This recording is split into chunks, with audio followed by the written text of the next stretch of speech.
Here it is, the 7 meters long dinghy that will power the brave travellers 5,000 miles across the Atlantic.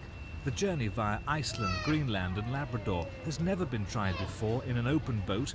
The Suzuki-powered craft has a top speed of 40 knots and will use 3,000 gallons of unleaded fuel, and the adventure is scheduled to take 20 days. Vaughan Purvis, who's 35 from Hackney, is a veteran of 5 Arctic expeditions. 27-year-old Rupert Haddo, who lives in Southfields, is a relative newcomer. Their plan is to make 16 stops on the way, resting on land overnight. The champagne send-off got them used to the wet conditions they can expect. Well, it could be fairly rough. The boat does take a banging, but it's extremely sound and will stand up to it. The hull has been specially reinforced with numerous layers of woven roving and an epoxy so that it will withstand collisions with ice. We'll certainly have to work our way through floes on the east coast of Greenland, which may take some time.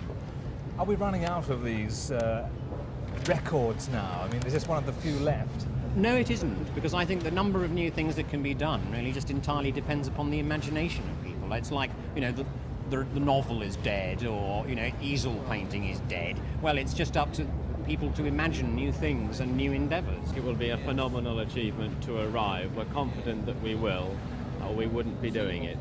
The two men took these pictures on the polar sea last spring. This journey was to acclimatise themselves to the rigours of the Arctic before they can make the triumphant trip past New York's famous skyline. But the first surprise came after they changed into wetsuits. As they entered the craft at Dead Man's Hole underneath Tower Bridge, the two pilots became 3 men in a boat when they were joined by technician Kevin Doran.